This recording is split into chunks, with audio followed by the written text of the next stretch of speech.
Hey coin collectors, and welcome to DC Coin World International Coin Channel. Today we're going to take a look at the 1972 Lincoln pennies from the United States of America.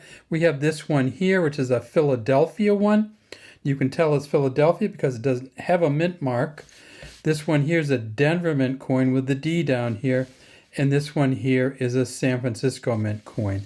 And I'm not sure you can tell, but we have two Philadelphia coins here, and that's because whenever you get a 1972 Lincoln penny, one of the first things you need to do is look at it and make sure that it doesn't have doubling on the date, the Liberty, or the In God We Trust. Even if it's not in great shape like this coin with doubling on it might be worth a few $100s, even in this kind of shape. There are a whole bunch of era pennies from 1972. Let's take a quick look at a few of them, and then we'll get back to them later. We're going to talk about this penny here. It's the 1972 double die Obverse coin, and look at the doubling in those letters there. Look at the doubling in the 1972. Look at the doubling in the Liberty.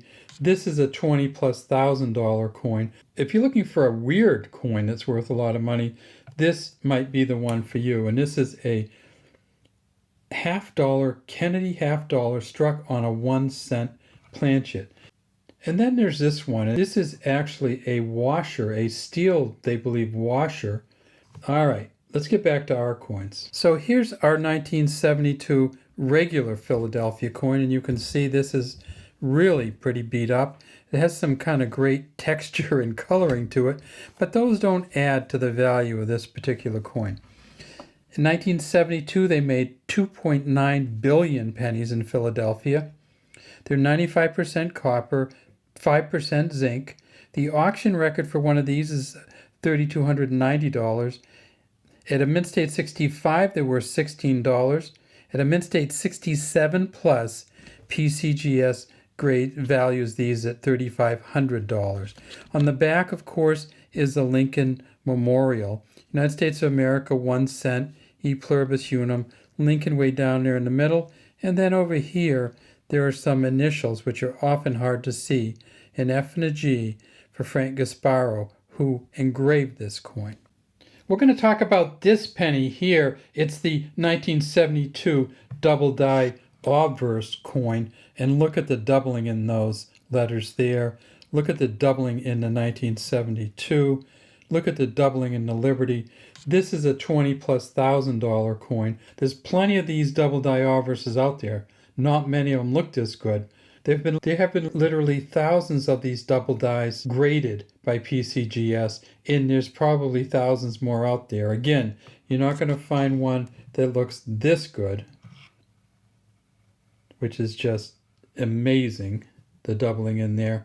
But you might find one that looks kind of okay or isn't as good a shape as this one that is worth in the hundreds or low thousands of dollars.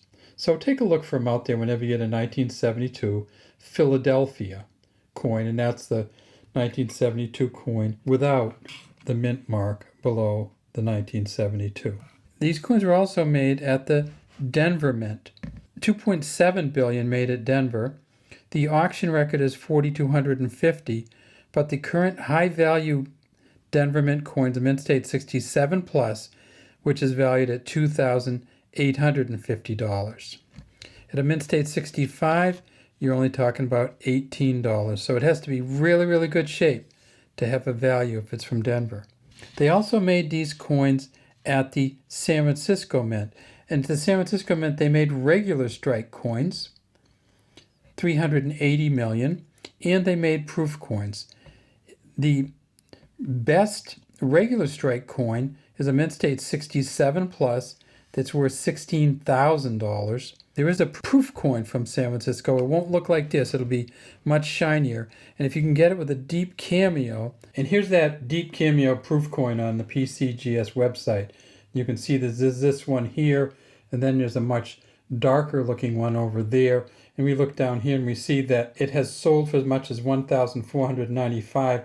But here's the weird part. If you look at the PCGS website, you click on here and you see that there are a number of double die Obverse varieties for the proof coin also, which doesn't make much sense. These proof coins were made in San Francisco and they have the same error that the ones at the Philadelphia Mint had, and then you look at it and you can see that some of these double die Obverses sold for as much as $11,500, and that's for a proof 64 deep cam. Now on this one, the doubling is much, much harder to see. But people are willing to magnify it up and see. You can see the doubling in the 2 there pretty well, not so much in some of the other ones. But collectors are willing to get these all magnified up and pay as much as 11 or 12,000 for a double die that you can't see with the naked eye very well. So there's some nice ones out there. You're just gonna have to kind of follow through and look for them.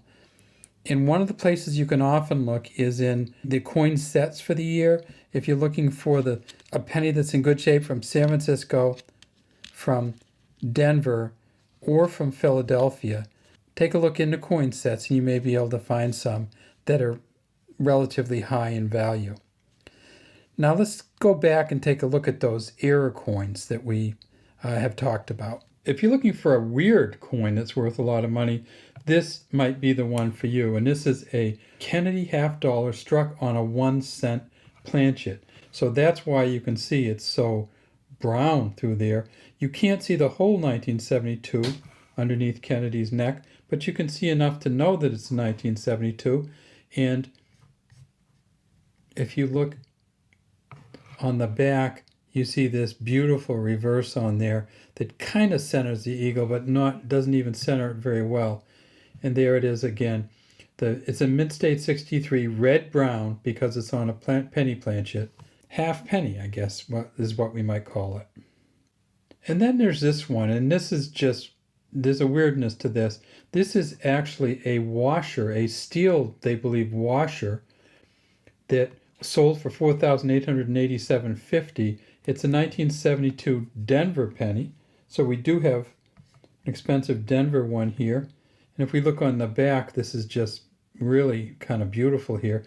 And it is not copper looking because it's not copper. It's actually a washer, like the kind of thing you'd find with a nut and some kind of equipment that's being put together. Now how this happened, who knows, but PCGS says it's indeed a Mint State 64, 40 grains weight magnetic washer.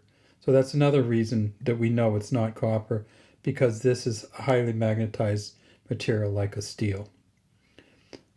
All right, let's get back to our coins. Well, that's all we have today from DC Coin World International Coin Channel. We'd love to have you subscribe to the channel and put any comments you have in the comment section.